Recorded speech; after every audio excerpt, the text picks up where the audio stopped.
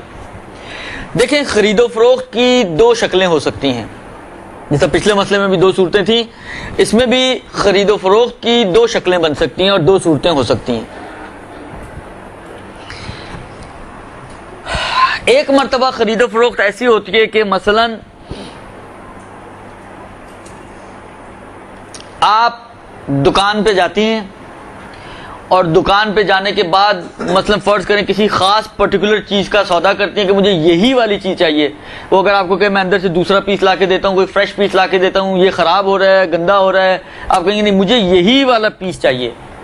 کسی ایک خاص پرٹیکولر چیز کے اوپر آپ معاملہ کریں اس طریقے سے کہ آپ جو پیسے بھی دینا چاہ رہی ہیں وہ بھی پرٹیکولر کر کے دینا چاہ رہی ہیں.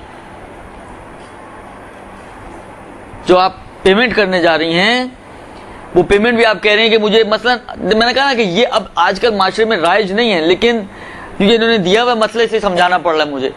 مثلا فرض کریں یہ آپ کے پاس وہ پیسہ ہے جس پہ خمس واجب ہے, مثلا 1000 روپے کا نوٹ ہے, اور یہ چیز 1000 روپے کی ہے, درست. آپ اسے کہتے ہیں مجھے یہی والا چاہیے اور میں اس کے مقابلے میں یہی والا نوٹ تمہیں دوں گی. اس نوٹ کے بدلے میں آپ کیوں انفسائز کر رہی ہیں یہی نوٹ دینے پہ؟ آپ کے ذہن میں یہ کہ اس کے اوپر خمس واجب ہے, یہ چلا جائے گا تو خمس بھی چلی جائے گی, درست.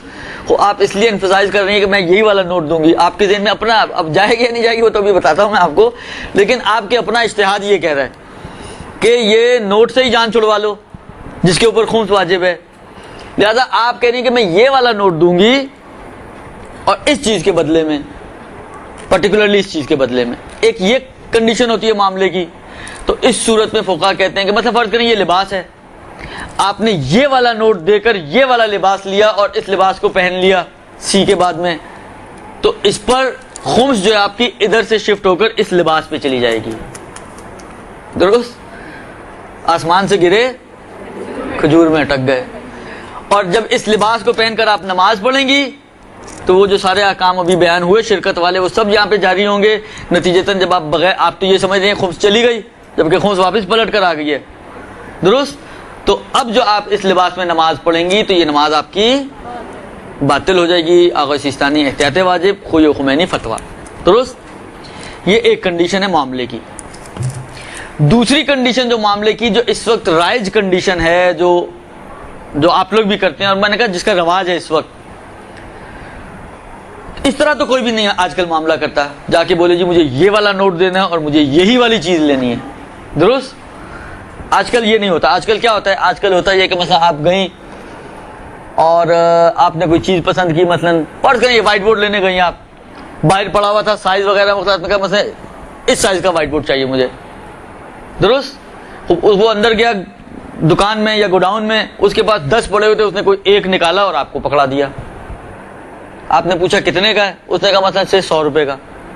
آپ نے بھی اپنے بیگ میں ہاتھ ڈالا اور 100 کا نوٹ نکالا اور اس کے حوالے کر دیا, درست. نہ طے آپ کی طرف سے ہوا ہے کہ کون سی چیز چاہیے, بس یہ چیز چاہیے, اب کوئی بھی اٹھا کے لے اس ادھر سے. تب موبائل وغیرہ میں ہوتا ہے, مثلا فرض کریں آپ نے اسے 4 دکھا دیا, آپ نے ایک پسند کر لیا, مثلا فرض کریں جو بھی آپ نے پسند کیا وہ جائے گا اندر سے ڈبہ پیک لا کے آپ کو, وہ تو کھلے پڑے ہوئے ہوتے ہیں, تو وہ جائے گا اندر سے. کوئی بھی آپ نے پوچھا کلر کون سا چاہیے, اس نے کہا جی مثلا فرض کریں بلو کلر میں چاہیے, وہ جائے گا بلو کلر کا, کوئی بھی 4-6 پڑے ہوئے ہوں گے, ان 4-6 میں سے 4-6 بلو بھی ہوں گے, تو کوئی بھی ایک اٹھا کے لے آئے گا. اور آپ کی بھی جیب میں مثلا فرض کریں اگر 10,000 کا موبائل ہے تو 10,000 کے 10 نوٹ اگر پڑے ہوئے ہیں تو آپ بھی کوئی ایک نکال کے اس کو پکڑا دیا. آپ نے نہ آپ نے کوئی طے کیا ادھر سے کہ نوٹ کون سا ہوگا, نہ اس نے کوئی طے کیا کہ جنس کون سی ہوگی, بس اس جنس کا کوئی بھی فرد. اور نوٹوں میں بھی 1000 مثلا 10,000 کا کوئی بھی نوٹ, درست. دوسری یہ قسم ہے معاملے کی جو رائج ہے. مطلب آپ کیا کرتی ہیں, مطلب آپ گئیں, آپ نے گھر دیکھ لیا, آپ نے کہا ٹھیک ہے ہاں جی پسند آ گیا, پہلے آپ سودا کرتی ہیں اس گھر کا, اور اس کے بعد کہتی ہیں کہ جی ٹھیک ہے میں آپ کو اس کی پیمنٹ دے دوں گی, اور آپ نے بعد میں مثلا جا کے فرض کریں ابھی یہ لو آپ ٹوکن لو, آپ نے 25,000 اس کو ٹوکن منی دے دی آپ نے, درست, اس کے بعد پھر بعد میں لا کے پیمنٹ دے دیا آپ نے اس نے. تو یہاں پر جو پیسے ہیں آپ نے کوئی طے نہیں کیا کہ میں یہی والے نوٹ لا کے دوں گی ولا غیر اور کوئی نہیں ہوں گے. یا مثلا میں نے کہا نا کہ جو اس وقت رائج ہیں وہ سارے اسی طریقے کے ہیں کہ پہلے آپ, اگر سمجھانے کے لیے عرض کروں تو پہلے آپ یوں سمجھیں کہ آپ ایک خلائی معاملہ کرتے ہیں, چیزوں کے قطع نظر کے اس نے کون سی لا کے پکڑانی ہے آپ کو, اور آپ نے کون سا نوٹ نکال کے دینا ہے. ایک جس کو کہ اوپر آپ نے بات کی ہے جی مجھے یہ چیز اس قسم کی چاہیے, اس نے 2-4 سیمپل دکھایا, آپ نے ایک کو اوکے کر دیا, اب وہ اندر سے جا کے کوئی بھی اٹھا کے لا کے دے سکتا ہے. یا آپ مثلا چھوٹی سے چھوٹی چیز میں بھی اگر آپ چل جائیں, مثلا فرض کریں آپ نے کہا جی اس کو 2 روپے دیے کہ جی ایک ماچس کی ڈبیا دے دو, وہ آپ کے بھی آپ نے ہاتھ مارا, جتنا چندہ تھا اس میں سے 2 روپے نکالے اس چلر میں سے اور اس کو پکڑا دیے, وہ بھی اندر گیا, 10 ڈبیاں پڑی ہوئی تھیں اگر پیکٹ میں تو ایک کھول کے اس نے آپ کو پکڑا دی, بعض اوقات اوپر والی, بعض اوقات درمیان والی, بعض اوقات نیچے والی, جو ہاتھ میں آئی اس نے پکڑا دی آپ کو. تو چھوٹے سے چھوٹی چیز ہو یا بڑے سے بڑی چیز ہو, آج کل جو شکل ہے معاملے کی وہ یہ والی قسم ہے.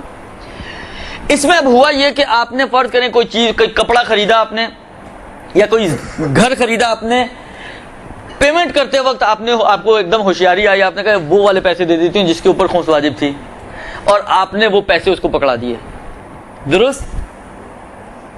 اب کیا ہوگا حکم, اس میں فقہا یہ فرماتے ہیں کہ یہ خمس اس گھر پہ شفٹ نہیں ہوگی, آپ کی گردن پہ شفٹ ہوگی. فرق ہے دونوں چیزوں میں, درست. یہ جی ہاں, خمس آپ کی گردن پہ جائے, آپ مقروض ہو گئے. خمس کے جن کی خمس آپ کی گردن پہ تھی امام و سادات, اب آپ ان امام, پہلے تو اس چیز میں تھی نا, چیز تو آپ نے نکال دی اپنی جیب سے, تو اب وہ خمس کہاں گئی, پہلی کنڈیشن میں اس کپڑے پہ شفٹ ہو گئی تھی, اس گھر پہ شفٹ ہو گئی تھی. اس کنڈیشن میں چیز کے اوپر شفٹ نہیں ہوگی بلکہ وہ آپ کی گردن کے اوپر شفٹ ہو جائے گی, یعنی آپ مقروض ہو جائیں گے خمس کے, امام کے اور سادات کے. لہذا فرض کریں 50 لاکھ میں اگر 10 لاکھ خمس تھا جو گھر آپ نے خریدا ہے, تو اب آپ 10 لاکھ کی خمس کے مقروض ہیں. یہ ایک قرضے کی شکل میں آپ کے اوپر آ گئی ہے. گھر کا اس سے کوئی تعلق نہیں ہے, لباس کا اس سے کوئی تعلق نہیں ہے, نتیجتاً اس کا مطلب ہے اس گھر میں کوئی شرکت نہیں ہوئی, اس کا مطلب ہے کہ اس لباس میں کوئی شرکت نہیں ہوئی. جب گھر میں اور لباس میں شرکت نہیں ہوئی تو اب آپ کی نماز اس میں کیسی ہونی چاہیے, صحیح ہونی چاہیے. لہذا آپ کی نماز اس صورت میں صحیح ہو جائے گی. اب ایک مسئلہ یہاں پر میں بیان کروں, اگرچہ ممکن ہے شاید کوئی مشکلات بھی کھڑی کرے میرے لیے, لیکن بہرحال اب جو شرعی مسئلہ ہے وہ تو بتانا ہے مجھے. عرض کروں آپ کی خدمت میں, حج کے اوپر بہت سارے علماء, اگرچہ یہ بات فقہ نے کہا ہے, ایسی بات نہیں کہ وہ بالکل ہی بے پر کی بول رہے ہیں, نہیں, فتاویٰ کے اندر یہ چیز موجود ہے, لیکن گنجائش, مسئلہ آپ نے سن لیا نا. خوب, اسی مسئلے کی روشنی میں آپ سے سوال کرتا ہوں کہ فرض کریں میں حج پہ گیا, میری جیب میں وہ پیسے تھے کہ جن پیسوں پر خمس واجب تھا, اور اسی خمس واجب ہوئے پیسوں سے میں نے بکرا خریدا قربانی کے لیے وہاں پر, اور اسی دوسری شکل میں, تو میری قربانی صحیح ہے صحیح نہیں ہے؟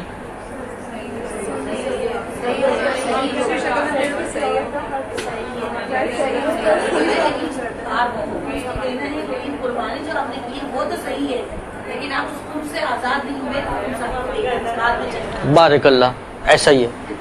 خوب, احرام آپ نے خریدا, احرام گئے دکان پر, جس طرح میں نے عرض کیا, آپ نے دیکھا, پسند کیا, اس نے 10 سیمپل آپ کو دکھا دی, یہ ایسا یہ ویسا, اس کا یہ فائدہ, اس کا یہ نقصان, یہ آپ نے کہا یہ والا ایک دے دو مجھے, اس سائز کا دے دو. وہ گیا اندر سے سائز دیکھ کر اٹھا کے ایک پیک آپ کو لا کے پکڑا دیا اس نے, درست. آپ نے بھی جیب سے پیسے نکال کے خمس والے پکڑا دیے اس کو, درست. اس احرام میں طواف صحیح ہے صحیح نہیں ہے؟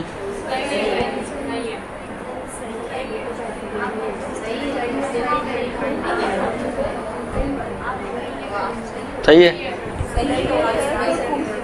خوب صحیح ہے, کیونکہ جہاں پر طے تو نہیں کر رہے آپ کہ میں یہی والے نوٹ دوں گا, یہ دوسری قسم ہے, درست. لیکن جب حج پہ جا رہے ہوتے ہیں, حج کلاسز ہوتی ہیں, تو بہت سارے علماء اس بات پہ تاکید کرتے ہیں کہ آپ وہ تاکید اپنی جگہ پہ ہے بالکل صحیح.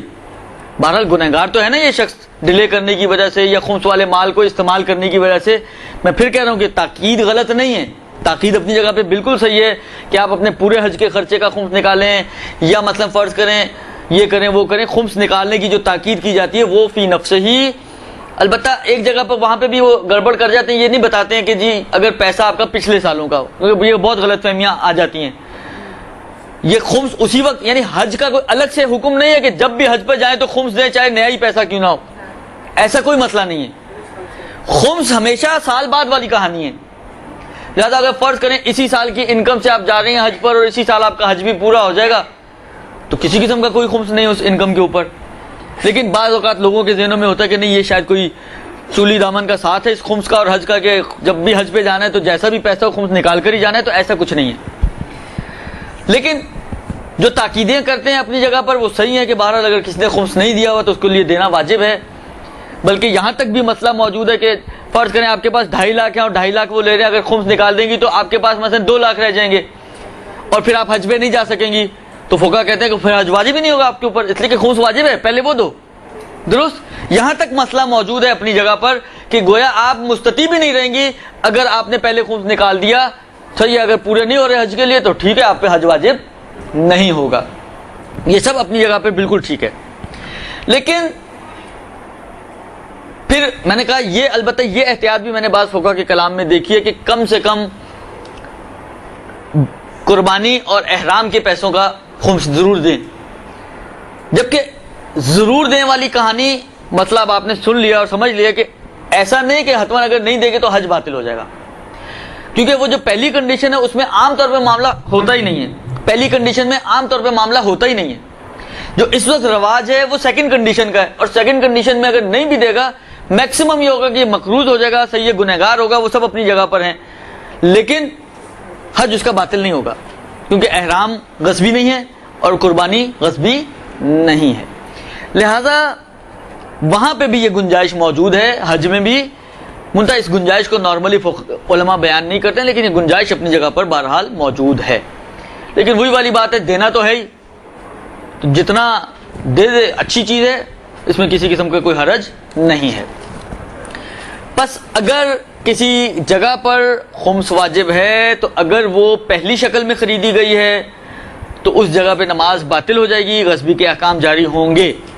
لیکن اگر وہ دوسری شکل میں خریدی گئی ہے تو اس جگہ پہ نماز صحیح ہے اور نماز باطل نہیں ہے, اگرچہ یہ مستحقین خمس جو امام و سادات ہیں ان کا مقروض ہو جائے گا, ان کا قرضہ اس کی گردن پر آ جائے گا, لیکن نماز بہرحال اس کی اپنی جگہ پر صحیح ہوگی. درست جی؟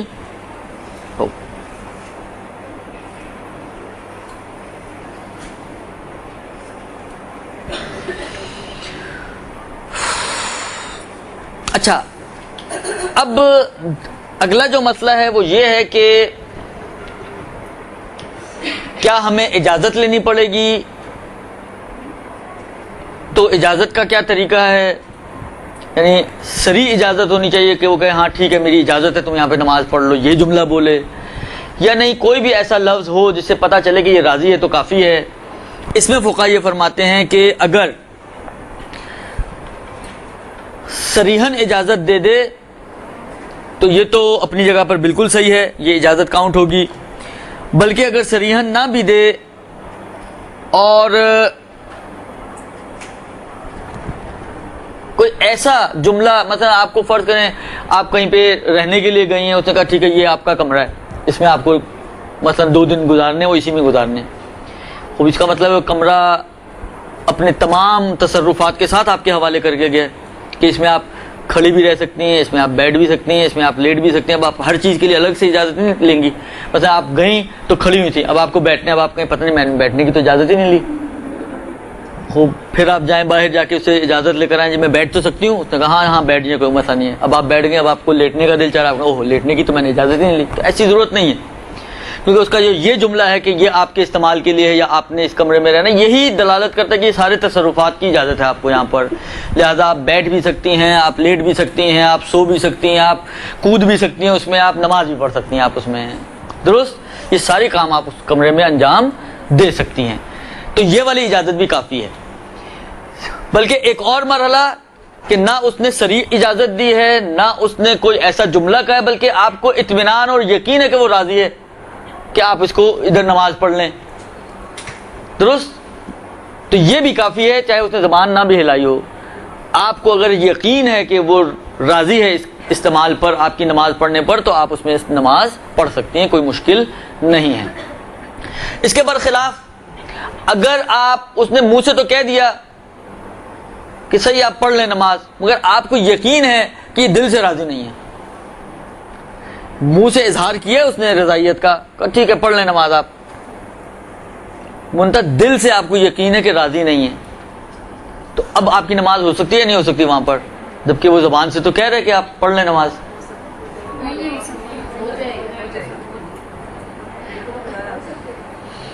اس میں نماز نہیں ہوگی، اس لیے کہ دل بڑی ظالم چیز ہے، لہذا اگر وہ دل سے راضی نہیں ہے تو آپ کی نماز نہیں ہوگی۔ یہی مسئلہ نکاح میں بھی آتا ہے، یہی مسئلہ نکاح کے باب میں بھی آتا ہے کہ ایک لڑکی مثلا بعض اوقات ہوتا ہے آپ کو پتہ ہے کہ دل سے راضی نہیں ہے، یعنی آپ قسم کھا سکتے ہیں کہ یہ دل سے راضی نہیں ہے، منتہا زبان سے ابھی کسی بھی وجہ سے کہہ رہی ہے ہاں ہاں کہہ دیا، یا فرض کریں کوئی رسی اس کی پکڑی ہوئی تھی کسی گھر والے نے، وہ ہلا دی تو اس کی گردن منڈی ہل گئی اس کی، لیکن آپ کو معلوم ہے کہ وہ دل سے راضی نہیں ہے، تو یہ نکاح نہیں ہو سکتا، یہ نکاح نہیں ہو سکتا جب تک کہ لڑکی راضی نہ ہو۔ لہذا یہ جہاں پر بھی اس قسم کے مسائل ہیں وہاں پر دل کی رضائیت ضروری ہے۔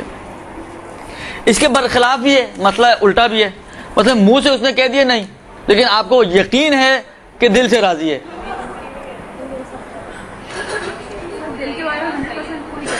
حالا کسی بھی طرح آپ کو کوئی، آپ ولی اللہ خاتون ہیں اور آپ کو پتہ چل گیا، مثلا آپ نے اس کے دل میں جھانک لیا ہے، آپ کی نگاہیں بہت تیز ہیں، برزخی آنکھیں آپ کی کھلی ہوئی ہیں، درست؟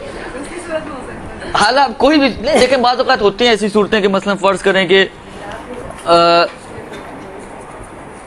آپ اس کی جو ہے مثلا کوئی آپ کی سہیلی ہے، آپ اس کی ہم نوالا ہم پیالہ ہیں، ساری باتیں آپ سے شیئر کرتی ہے، تو اس نے اپنا دل آپ کے سامنے کھولا ہوا ہے، اور جب وہ اجازت لے رہا تھا، مثلا مولانا صاحب اجازت لے رہے تھے کمرے میں، تو آپ بھی وہاں کھڑی ہیں، آپ کو پتہ ہے کہ دل سے راضی نہیں ہے مگر ابھی ہاں کر رہی ہے، تو بعض اوقات سچویشن آ جاتی ہیں کہ دل انسان پڑھ لیتا ہے کہ وہ راضی ہے یا راضی نہیں ہے، درست؟ تو ایسی صورت میں اگر وہ منہ سے منع کر رہا ہو لیکن آپ کو یقین ہے کہ دل سے راضی ہے، تو وہاں پہ بھی نماز صحیح ہونی چاہیے نہیں ہونی چاہیے؟ وہاں پہ صحیح ہو جائے گی نماز، کیوں؟ اس لیے کہ وہ دل سے راضی ہے۔ بس یہ سٹیپس ہیں، صریح طور پہ اجازت ملے آپ کو، صریح نہ ہو بلکہ صریح کے علاوہ کوئی بھی ایسا جملہ ہو جس سے آپ کو پتہ چل جائے کہ یہ راضی ہے، حتیٰ لفظ نہ ہو بلکہ اس کے دل کے آپ کو کیفیت کا علم ہو جائے کہ وہ دل سے راضی ہے، تو آپ ادھر نماز پڑھ سکتی ہیں، پھر اس پہ غصبی کے احکام جاری نہیں ہوں گے۔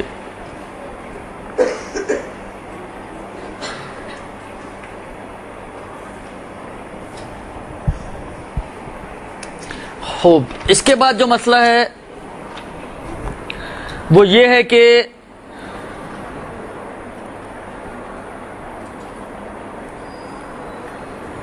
اچھا، یہ امام خمینی کا ایک مسئلہ تھوڑا ہے تو ٹیڑھا، اگر کوئی آپ میں مقلدہ ہے تو کان بند کر لے کیونکہ مشکل آفرین مسئلہ ہے یہ تھوڑا سا، لیکن بہرحال ہے مسئلہ اپنی جگہ پر، اس لیے میں آپ کی خدمت میں عرض کرتا ہوں۔ مثلا فرض کریں کہ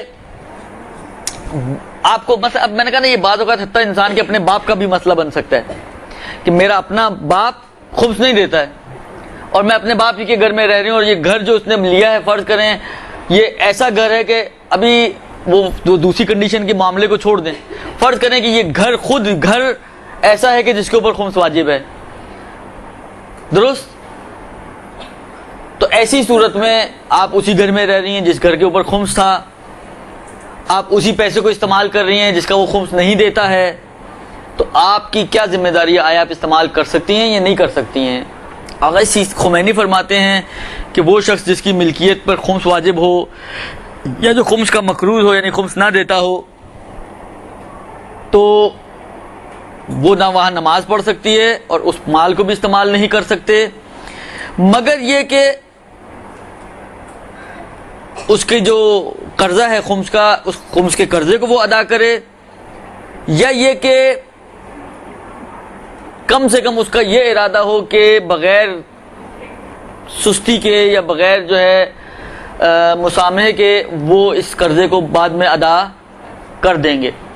یعنی اگر وہ یہ اپنے قرضہ ادا کرنا چاہتا ہو، ابھی پیسے نہیں ہیں، ٹھیک ہے ادا کر دوں گا، آئیں گے یہ وہ، تو پھر تو صحیح ہے. لیکن اگر وہ اصلاً چاہتا ہی نہ ہو تو اس صورت میں آقا خمینی کا مسئلہ سخت ہے. وہ منع کرتے ہیں کہ آپ کی نماز بھی وہاں صحیح نہیں ہوگی اور اس مال میں تصرفات بھی آپ کے لیے جائز نہیں ہوں گے. جبکہ اس کے مقابل میں آقا خوئی اور آقا سیستانی دونوں فرماتے ہیں کہ آپ کے تصرفات میں کوئی مشکل نہیں ہے، آپ کے لیے جائز ہے، صحیح ہے. وہ مقروض ہے تو اس کی گردن پہ جائے گا، لیکن آپ اس گھر میں نماز بھی پڑھ سکتی ہیں اور آپ جو ہے وہ اس مال کو بھی استعمال کر سکتی ہیں.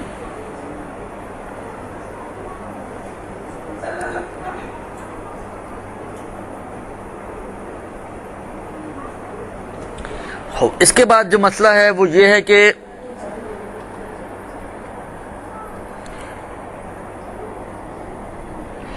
مثلا ایک شخص جس کے اوپر خمس تھا. اچھا یہ مسئلہ انشاءاللہ خمس میں آئے گا کہ آیا اگر کسی نے خمس نہیں نکالا تو وارثوں کی ذمہ داری ہے خمس دیں اس کی. آقا خوئی اور امام خمینی تو تقریباً ہر حالت میں واجب سمجھتے ہیں کہ اگر اس نے خمس نہیں نکالا ہوا تو پہلے اس کی مال کا خمس دیا جائے اور اس کے بعد پھر اس کو تقسیم ہوگا. اب فرض کریں کوئی مر گیا اور ایسی ہی کوئی پراپرٹی ہے اس کے پاس کہ جس کا خمس باقی ہے یا اس کی گردن پہ خمس تھا، مقروض تھا خمس کا، تو اس میں بھی آقا خمینی یہی کہتے ہیں کہ اگر بنا ہے ان وارثوں کی کہ ہم نکال دیں گے اس کے مال سے یا اسی پراپرٹی سے ہم نکال دیں گے تو ٹھیک ہے، پھر وہ استعمال کر سکتے ہیں. لیکن اگر وہ نہیں نکالنا چاہتے، ہڑپ کرنا چاہتے ہیں، تو پھر ان کے لیے اس پراپرٹی کو یا اس مال کو استعمال کرنا جائز نہیں ہوگا، حتیٰ اس میں نماز بھی ان کی باطل ہو جائے گی.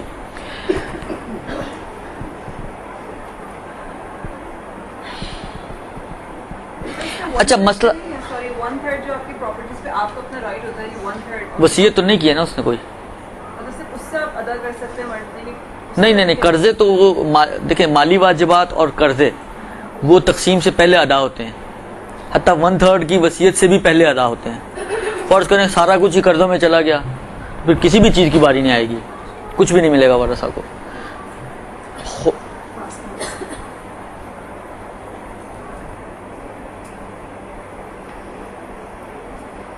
اگر بہنیں راضی ہیں تو پھر کیا نماز صحیح ہوگی؟ اس کو دیکھتے ہیں ابھی کیا ہے. خوب عرض خدمت یہ ہے کہ اگلا جو مسئلہ ہے وہ یہ ہے کہ مثلا فرض کریں کسی کا انتقال ہو گیا، درست، اور اب اس کے خمس کے تصرفات کا تو مسئلہ بتا دیا کہ اس میں اس جگہ پہ نماز ہو سکتی ہے، مثلا آپ گئی ہیں تدفین وغیرہ کے لیے تو آپ ادھر نماز پڑھ سکتے ہیں، نہیں پڑھ سکتے ہیں، مسئلہ آ گیا پچھلا والا. اب فرض کریں کسی اور کے قرضے اس کی گردن پہ موجود ہیں، مثلا کاروباری آدمی تھا، بینک سے لون لیا ہوا ہے، یا مثلا بینک کو چھوڑ دیں فیلن، یا مثلا فرض کریں کہ کسی XYZ سے لون اس نے اٹھائے ہوئے ہیں اور لوگوں کا مال اس جو بھی وراثت چھوڑ کے گیا اس کے اندر دوسروں کے قرضے بھی موجود ہیں. تو ایسی صورت میں اب گویا وہی والی بات ہوگی نا کہ جیسے یہ مرے گا، مثلا یہ اس کا اگر پراپرٹی ہے سارا ترکہ ہے اور جو چھوڑ کے گیا ہے تو اس کے اندر گویا شرکت ہو گئی، وارث اور وہ مقروض جن کا قرضہ اس نے دینا ہے سب شریک ہو گئے ہیں. تو اب یہ اس کے اندر کیا کر سکتا ہے، کیا صورتحال ہوگی؟ تو اس میں فرماتے ہیں کہ حرام ہے اس کے لیے اس میں نماز پڑھنا، اور البتہ میت اٹھانے کی حد تک جو جزئی چھوٹے چھوٹے جو تصرفات ہیں کہ بالآخر جب تک گھر میں داخل نہیں ہوں گے تو میت کیسے اٹھے گی، تو اس حد تک جو ہیں جو میت اٹھانے سے ریلیٹڈ ہیں اتنے تصرف کی اجازت ہے، اور اس سے زیادہ تصرفات کے لیے جو ہے فرماتے ہیں کہ یہ اجازت نہیں ہے اور اس کو استعمال نہیں کر سکتے اس کی پراپرٹی کو.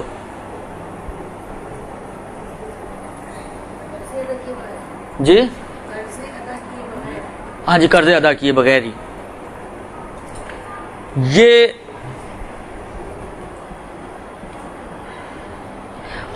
یہ مسئلہ جو اب اگلا مسئلہ ہے وہ یہ ہے کہ قرضے تو نہیں ہے اس کی گردن پہ، قرضے وغیرہ نہیں ہے، سارا مال اس کا اپنا ہے، لیکن مشکل یہ ہے کہ جن کو چھوڑ کر گیا ہے اپنے بعد اس کے وارثوں میں کوئی نابالغ یا کوئی دیوانہ موجود ہے. اس صورت میں فرض کریں میں جاتا ہوں وہاں پر تو اب یہ تو پراپرٹی مشترک ہو گئی نا, ایک حصہ اس پراپرٹی کا مثلا اس بچے کا بھی ہے جو نابالغ ہے ابھی. چلیں جہاں تک بڑوں کا تعلق ہے ان سے تو آپ نے اجازت لے لی تو مشکل حل ہو جائے گی. اس کا کیا ہوگا؟ کہتے ہیں کہ یہاں پر اس کے ولی سے اجازت لینی پڑے گی, اور جب تک اس کے ولی سے اجازت نہ لی جائے تو اس وقت تک مشکل حل نہیں ہوگی. اور جہاں تک وہی میت اٹھانے والے تصرفات کی حد تک ہے, جو چھوٹے چھوٹے تصرفات ہوتے ہیں ان کا مسئلہ نہیں ہے, وہ اجازت ہے. لیکن وہاں پہ اگر آپ نماز پڑھنا چاہیں یا اور مزید بیٹھ کے کھانا وانا کھانا چاہیں جبکہ اس کے وارثوں میں چھوٹا بچہ نابالغ بچہ بھی موجود ہے تو وہ اس کے لیے ولی سے اجازت لینی پڑے گی. اب یہ والا مسئلہ بھی ایسا مسئلہ ہے کہ یہ ہمارے یہاں بہت ہی زیادہ جس کو کہیں پامال ہونے والا مسئلہ ہے, اور جس کا کوئی بھی خیال نہیں رکھتا کہ اگر وارثوں میں کوئی نابالغ بچہ ہے تو اس مشکل کو حل کیا جائے کہ کس طرح حل کیا جائے اس مشکل کا. درست؟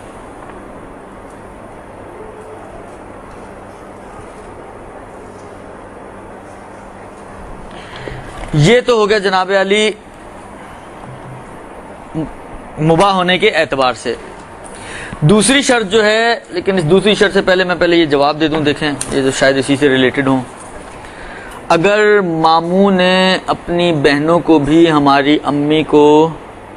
اپنی بہنوں کو یعنی ہماری امی کو جائیداد میں سے حصہ نہیں دیا, کسی ایک کو بھی نہیں, اور وہ لینا بھی چاہتی ہوں, تو ہم جانتے ہیں کہ یہ جگہ یا مکان جہاں ماموں رہتے ہیں غصبی ہے, تو کیا ہم اس مکان میں یہ جانتے ہوئے بھی کہ غصبی ہے نماز پڑھ سکتے ہیں؟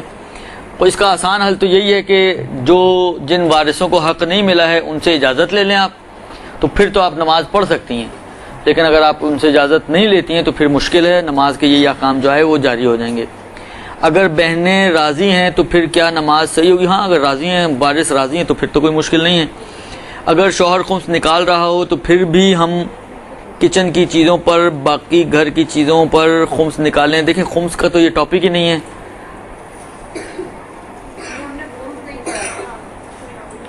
خمس تو سارا کچھ ایک ساتھ تو نہیں پڑھ سکتے نا, انشاءاللہ آہستہ آہستہ.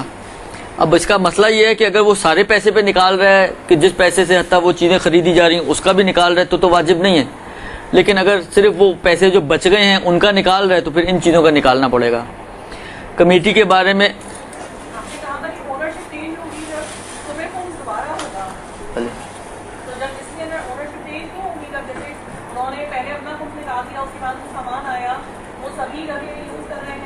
یوز کر رہے ہیں, لیکن آنرشپ تو نہیں اس نے دے دی سب کو. آنرشپ تو چینج. کمیٹی کے بارے میں, کمیٹی کا مسئلہ تو بہت لمبا ہے, یہ میں ابھی نہیں بتا رہا ہوں. خرچہ مرد کے ہاتھ میں ہے, خمس عورت یعنی ہماری چیزوں پر ہے, تو خمس کے پیسے کیسے ادا کریں؟ جو پیسے آپ لوگوں کو ملتے ہیں اس میں سے ادا کریں, اور کیسے ادا کریں؟ ورنہ جس طرح دوسرے خرچے آپ اپنے پورے کرتی ہیں اس طرح اس کو بھی پورا کریں, اگر البتہ شوہر نے اجازت دی ہوئی ہو جیبیں کاٹنے کی تو. ورنہ شوہر کی اجازت کے بغیر اس کی جیب نہیں کاٹی جا سکتی ہیں, یہ بھی بتا دوں میں آپ کو. اگر کوئی شخص اپنے جہیز کا زیور بیچ کر حج کرے تو کیا اس زیور کو بیچ کر خمس ادا کرے پھر حج کرے, یا ویسے ہی حج کر سکتا ہے؟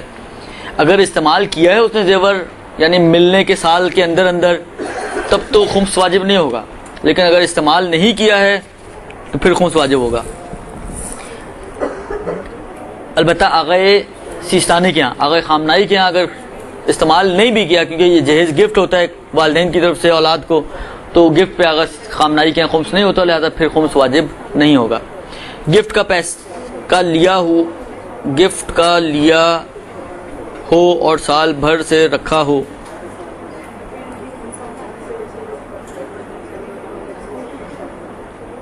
پہلے اس شخص کے پاس, بعد میں مجھے یہ مسئلہ سمجھ میں نہیں آیا, جس کا مسئلہ یہ کلیئرلی ذرا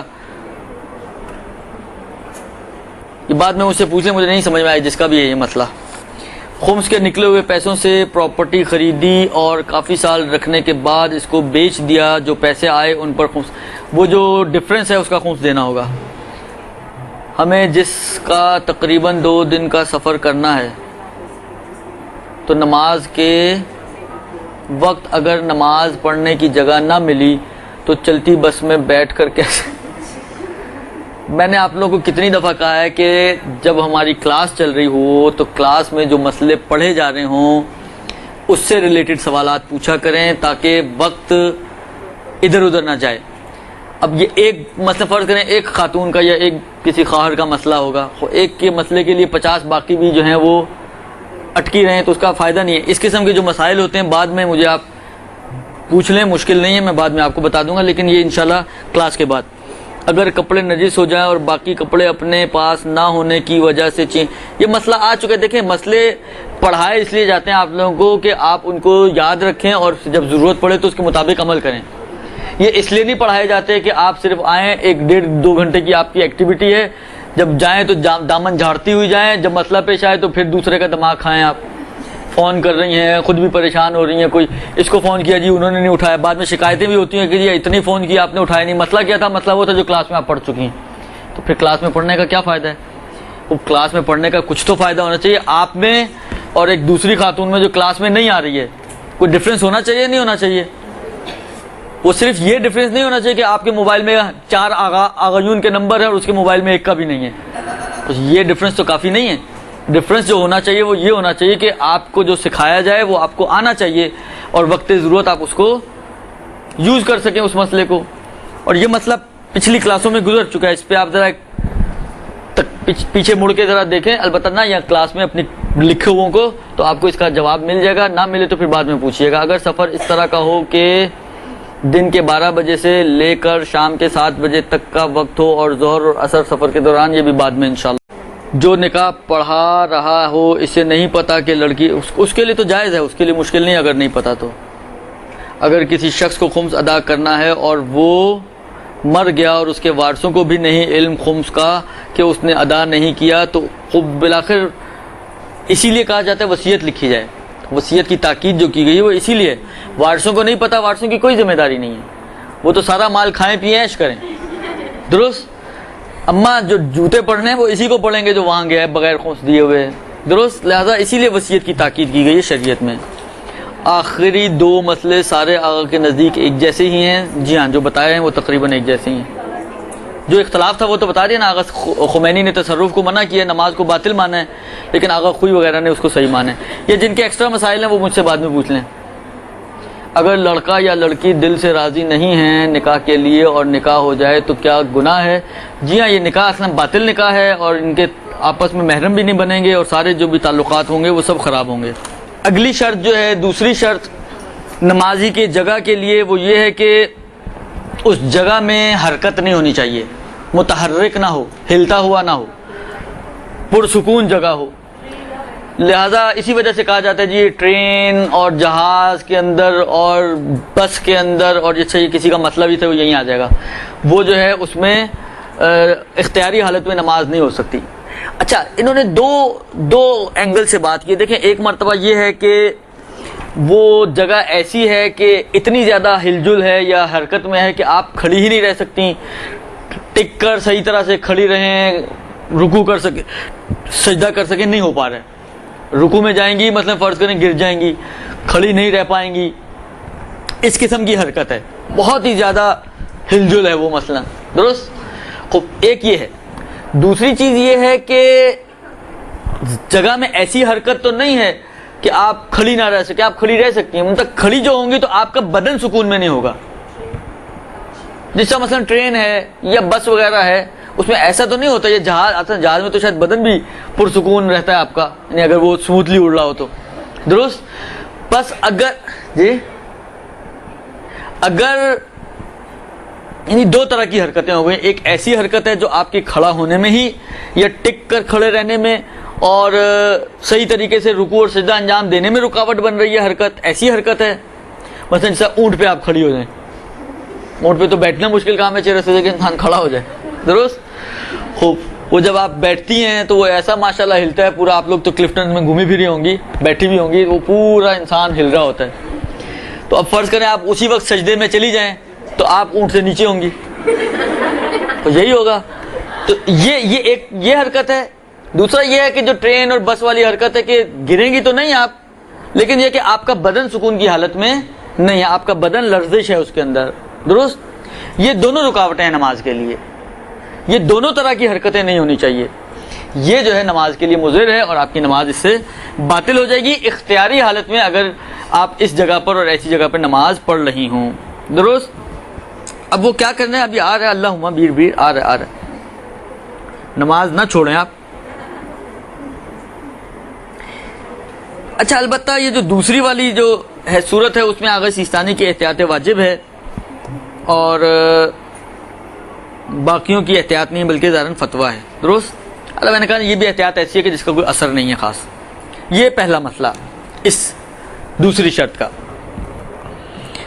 دوسرا مسئلہ یہ ہے کہ اگر ٹرین, بس, جہاز کھڑا ہوا ہو, مثلا جہاز ہوا میں نہیں کھڑا ہوگا, نیچے زمین پر ابھی کھڑا ہوا ہے, ابھی ٹائم نہیں ہوا, یا ڈیلے ہے فلائٹ آپ کی, تو اس کھڑی حالت میں اگر آپ اس ٹرین میں, بس میں, جہاز میں یا کسی بھی سواری میں, کشتی وغیرہ ہے, کسی آپ جہاز میں بیٹھی ہوئی ہیں, پانی کے جہاز میں بیٹھ, کہیں پہ بھی بیٹھی ہوئی ہیں آپ, تو اس کھڑی ہوئی حالت میں اس میں نماز پڑھنے میں کوئی حرج نہیں ہے. یعنی کہنا یہ چاہ رہے ہیں اس مسئلے میں کہ اصل میں سواری خود ایسا رکاوٹ نہیں ہے نماز پڑھنے میں, جو رکاوٹ ہے وہ اس کی حرکت ہے. لہٰذا اگر وہ حرکت نہیں کر رہی, کھڑی ہوئی ہے, تو آپ بھی نماز پڑھ سکتے ہیں اس میں. یعنی یہ ضروری ہے کہ نماز آپ زمین ہی پہ کھڑے ہو کے پڑھیں. اگر آپ سواری پہ مثلا زمین سے اتنا اونچا ہو کے آپ نماز پڑھ رہی ہیں تو بھی اس میں کوئی حرج نہیں ہے, اگر وہ حرکت والی مشکل حل ہو جائے آپ کی. درست. ابھی چلتی گاڑی کا آ رہا ہے, ابھی تو اختیاری حالات کی بات ہو رہی ہے, ابھی ہم پریشان نہیں ہوئے, مجبوری میں نہیں آئے. اچھا اس کے بعد فرماتے ہیں کہ اچھا اب اس میں عرض کروں آپ کی خدمت میں کہ یہ جو حرکت والا مسئلہ ہے, جس طرح ایک سوال آیا تھا کہ جی ساری فلائٹ 12 بجے سے لے کے شام 7 بجے تک فلائٹ ہے, پوری ظہر کا نماز کا وقت جو ہے آپ کا وہ کیا کہتے ہیں فلائٹ میں, یا مثلا فرض کریں آپ خدا نخواستہ کراچی سے ہٹ کر کسی پاکستان سے ہٹ کر کسی اور جگہ کی ٹرین میں اگر بیٹھی ہوئی تو وہ تو شاید چلتی ہوں گی, ہماری تو ماشاءاللہ رینگتی ہے اور چلنا کم ہوتا ہے اور رکنا زیادہ ہوتا ہے, تو ہمارے پاکستان میں تو مشکل ہی نہیں نماز کی. اچھا ایران میں مشکل نہیں ہے, اس کی وجہ دوسری ہے. اس کی وجہ اس لیے کہ وہاں پہ روکتے ہیں, باقاعدہ نماز کی جگہ بنی ہوئی ہے, واش روم ہونے میں, تو اس لیے وہاں مشکل نہیں ہے. یا اس لیے مشکل نہیں کہ گاڑیاں چلتی کم ہیں, تو بھی آپ کو ہر تھوڑی دیر بعد وہ آدھے گھنٹے کے لیے رکی ہوئی ہے, تو آپ کو آدھا گھنٹہ مل جاتا ہے کہ آپ رک کے آرام سے نماز پڑھ سکتی ہیں. لیکن فرض کریں کہ کبھی شاید سدھار آ جائے, امید پہ دنیا قائم ہے, یا آپ کسی اور ملک میں ہیں جہاں پہ چلتی ہو گاڑی ٹرین, اور آپ کا پورا ٹائم جو ہے نماز کے اندر, نماز کا جو ہے وہ اس حرکت کی حالت میں, تو اب کیا کیا جائے؟ اب چاہے بس ہو, چاہے ٹرین ہو, چاہے جہاز ہو, تینوں کا مسئلہ ایک ہی جیسا ہوگا. کیا دیکھیں یہاں پر 2 اعتبار سے مشکلات آتی ہیں ہمارے پاس, بلکہ 3 اعتبار سے, اور تینوں الگ الگ اینگلز ہیں. پہلی مشکل تو حرکت کی ہے, بدن کی, تو وہ اگر ممکن ہے کنٹرول رکھنا تو ٹھیک ہے, اگر ممکن نہیں ہے تو معاف. یہ تو بدن کی حرکت کا مسئلہ ہو گیا. دوسری مشکل وہاں پر آتی ہے قبلے کی مشکل. درست. اس میں بھی جس حد تک سالو کرنا آپ کے لیے ممکن ہے وہ سالو کرنا پڑے گا. جہاں پر امکان سے خارج ہو گیا تو معاف. مثلا فرض کریں اتفاق بعض اوقات ہوتا ہے, مثلا جس اینگل پہ بس جا رہی ہے یا گاڑی جا رہی ہے قبلہ اسی اینگل پر ہے, وہ مسئلہ آسان ہو گیا آپ کے لیے. ہاں اگر یہ دیا انہوں نے کہ اگر فرض کریں قبلے سے ٹرن ہوتی ہے تو آپ کو پھر اپنا اینگل, مثلا فرض کریں یوں قبلہ تھا, گاڑی یوں جا رہی تھی, قبلہ یوں تھا, آپ یوں کھڑی نماز پڑھ رہی ہیں. اب گاڑی نے مثلا رائٹ ٹرن لے لیا تو قبلہ تو یہاں ہوگا نا, قبلہ تو نہیں رائٹ ٹرن لے لے گا ساتھ ساتھ. درست. آپ یوں چلتے چلتے یوں مڑ گئی تو اب آپ کا رخ ہو گیا اس طرف کو, تو قبلہ رہ گیا اس طرف کو. تو اب آپ کے لیے اگر پاسبل ہے تو اپنا رخ چینج کر لیں اور قبلہ رخ ہو کے نماز پڑھیں. درست. جیسے جہاز میں مثلا تھوڑی سپیس پیچھے اگر آپ کھڑے ہو کے نماز پڑھ رہی ہیں تو سپیس تھوڑی زیادہ ہوتی ہے, تو وہاں پر یہ گھومنا پھرنا آپ کے لیے نسبتاً آسان ہوتا ہے کہ بس گھومی یا جہاز گھوما تو آپ بھی گھوم جائیں. مثلا بعض فلائٹس کے اندر بعض میں یہ بھی ہوتا ہے کہ وہاں پر جیسا سعودیہ وغیرہ کی جو فلائٹس ہوتی ہیں خاص طور پہ حج وغیرہ کی, تو اس میں وہ اسکرین پر سامنے ہی لگی ہوئی ہوتی ہے, قبلہ بھی آ رہا ہوتا ہے, اندازہ بھی ہو رہا ہوتا ہے, تو آپ اس کے لیے آپ کے لیے موومنٹ ایزی ہوتی ہے. تو اگر ممکن ہے تو آپ کو اپنا رخ بھی پھیرنا پڑے گا تاکہ آپ کا قبلہ محفوظ رہے. لیکن جہاں پر ممکن امکان سے خارج ہو گیا, اب نہیں ہو سکتا, درست, تو وہاں پر پھر وہ قبلہ بھی آپ کا معاف ہو جائے گا. اس میں بھی البتہ یہ کہا کہ جس حد تک ممکن ہے، ایسا نہیں کہ فرض کریں اب قبلہ آپ اس رخ پہ ہو گئی، قبلہ اس طرف ہو گیا، آپ نے کہا کہ جی چلو میں بالکل ہی پشت پر قبلہ ہی ہو جاؤں، جب معاف ہو ہی گیا تو میں کسی طرف بھی رخ کر لوں، نہیں، اس میں بھی کوشش کریں کہ یہ جو 90 ڈگری اور یہ جو 90 degree right and left, in 90 degrees کے اندر اگر رہ سکتی ہیں تو بہتر، لیکن اگر اتنا بھی نہ ہو سکے تو پھر آپ کے لیے وہ معاف ہو جائے گا۔ یہ دوسری مشکل آپ کی۔ تیسری جو مشکل ہے وہ اہم مشکل ہے، جس کی طرف بہت سارے لوگ متوجہ بھی نہیں ہوتے، وہ یہ کہ کھڑے ہو کے نماز پڑھنے کی مشکل ہے۔ خود نماز تو آپ کو کھڑے ہو کے انجام دینی ہے، آپ بیٹھی ہوئی سیٹ پر، بس ہو یا ٹرین ہو یا آپ کی جہاز ہو، کہیں پہ بھی آپ بیٹھی ہوئی ہیں، جہاز میں آپ لٹک کے تو نہیں جا رہی ہے، 2D تو نہیں ہے آپ کے، اس میں آپ 16,000 سے انچولی پہنچ گئی لٹک کے، ایسا تو نہیں ہے، آپ بلاخر بیٹھ کر جا رہی ہیں، پیسے دیے آپ نے، یہ لٹکنے کے تو پیسے نہیں دیے آپ نے۔ تو ایسی صورت میں اب کیا ہوگا، یہ بیٹھنے کا مسئلہ کیسے حل ہوگا؟ اس میں بھی مسئلہ یہی ہے کہ جتنی نماز، جتنا پاسبل ہے آپ کے لیے کھڑے ہو کے نماز پڑھنا، فرض کریں سیٹوں کے درمیان آپ کھڑے ہو کے نماز پڑھ سکتی ہیں، درمیان میں کھڑے ہو کے پڑھنی پڑے گی، یا جہاز میں نے جیسا کہا کہ بعض بڑے جہاز ہوتے ہیں تو پیچھے اسپیس ہوتی ہے، وہاں کھڑے ہو کے نماز پڑھ سکتی ہیں، تو کھڑے ہو کے نماز پڑھنی پڑے گی۔ بس میں فرض کریں درمیان میں کھڑے ہو کے نماز پڑھ سکتی ہیں، کھڑے ہو کے نماز پڑھنی پڑے گی۔ بس یہاں پر جتنا کھڑے ہو کے مثلا فرض کریں آپ اتنا صرف جس طرح ہمارے پاکستان کی بسوں کا حال ہوتا ہے، بس اگر کوئٹہ سے آپ تافتان جا رہے ہو تو بیچ میں بھی انہوں نے سٹول رکھ کے بندے بٹھائے ہوئے ہوتے ہیں، درست؟ تو اب آپ بیچ میں بھی کھڑے ہو کے نماز نہیں پڑھ سکتی، لیکن آپ اتنا کر سکتے ہیں کہ اپنی سیٹ پہ کھڑے ہو کے الحمد سورہ کی حد تک کھڑی ہو سکتی ہیں، تو سیٹ پہ کھڑے ہو کے الحمد سورہ پڑھنا پڑے گا۔ اب رکوع کے لیے آپ نہیں جھک سکتی، نہ درمیان میں نہ ادھر، تو رکوع کے لیے سر سے اشارہ کریں گے آپ، سجدے کے لیے آپ نہیں جھک سکتے ہیں تو سجدے کے لیے آپ سر سے اشارہ کریں گے آپ۔ خلاصہ جہاں تک اور جتنی حد تک ممکن ہے آپ کے لیے اپنی نماز کو کھڑے ہو کر انجام دینا، کھڑے ہو کر آپ انجام دیں گی، ادھر آپ کو ایسا نہیں ہے کہ آپ بیٹھ کر سیٹ پر نماز پڑھ لیں تو کافی ہو جائے۔ جی اشارے سے درست، جی جہاں کھڑے ہو کے۔ البتہ ایک منٹ، تشہد کے لیے سیٹ پہ بیٹھ سکتے ہیں آپ، تشہد بیٹھ کے پڑھیں گی کیونکہ وہاں پہ بیٹھنا ممکن ہے، آپ سیٹ پہ بھی بیٹھی ہوئی تو کہلائے گا کہ آپ بیٹھ کے پڑھ رہی ہیں تشہد، تو تشہد کے لیے بیٹھنا پڑے گا، لیکن جو باقی رکوع اور سجدے ہیں ان کو سر سے اشارہ کرنا پڑے گا۔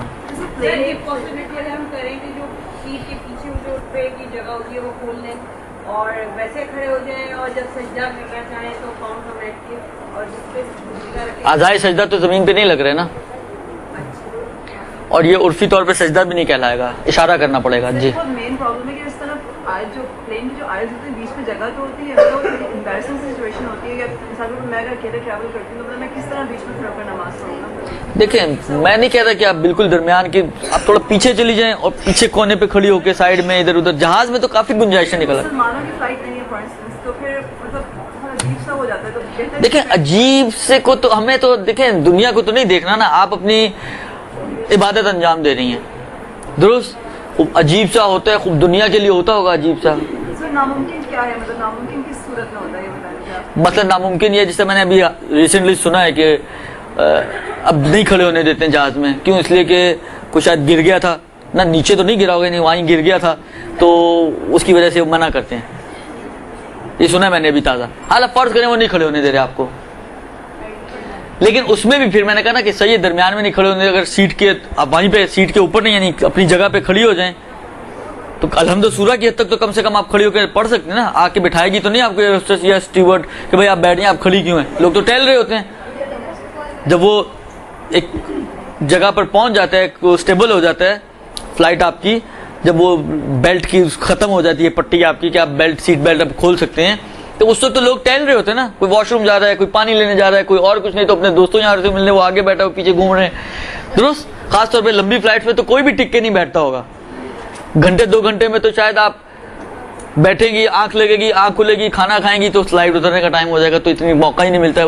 گھومنے پھرنے کا، چہل قدمی کا، ورنہ جہاں پہ لمبی فلائٹس ہیں وہاں پہ لوگ، تو اس میں آپ کھڑی ہو کے اگر اپنی سیٹ پہ الحمد سورہ پڑھ رہی ہیں تو میرا نہیں خیال کہ اس کو کوئی مصیبت دیکھنے دیں۔ دیکھیں اگر تو آپ کو معلوم ہے کہ شروع کا حصہ، تو میں نے کہا نا جب مثلا ایسا ہوتا ہے کہ شروع کا تھوڑا سا ٹائم ہلکی چل رہی ہوتی ہے تو اتنی حرکت نہیں ہوتی، اگر ایسے ہو کہ عرفاً کہلائے کہ آپ کا بدن سکون میں تو جلدی جلدی پڑھ لیں نماز، لیکن اگر زیادہ حرکت ہو رہی ہے تو پھر اگر بعد میں وقت ملے تو احتیاط یہی ہے کہ دوبارہ تکرار کر لی جائے. اشارے سے کیسے رکوع اور سجدہ کریں؟ سجدے گاہ رکھنے کا سوال. سجدے گاہ تو رکھنے کی پھر ضرورت نہیں، ہاتھ میں پکڑ کے ویسے ٹکا سکتے ہیں. اشارے سے سجدہ رکوع ایسے ہوتا ہے کہ سر سے اشارہ کریں رکوع کی نیت سے، ذکر رکوع پڑھ کے سر اٹھا لیں رکوع سے اٹھنے کی نیت سے، پھر سجدے کی نیت سے سر کو جھکائیں تھوڑا زیادہ رکوع سے، اور اسی طرح پھر اٹھیں اور پھر سر کو جھکائیں سجدے کی نیت سے، اور پھر اٹھ کے بیٹھ جائیں تو آپ کا رکوع اور سجدے دونوں پورے ہو جائیں گے. اور سفر میں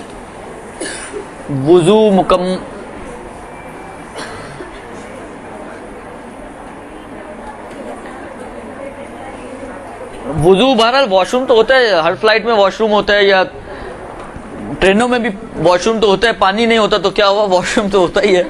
آپ کے پاس پانی کی بوتل ہوگی، کولر ہوگی، عام طور پہ لوگ لے کر چلتے ہیں. تو بہرحال جب تک وضو ممکن ہے تو وضو کو چھوڑا نہیں جا سکتا، اور وضو ہی کرنا پڑے گا، اور وضو کے بعد نماز پڑھنی پڑے گی انشاءاللہ. شرط سوم اب اگلی دفعہ پڑھیں گے. صلی اللہ علیہ وسلم.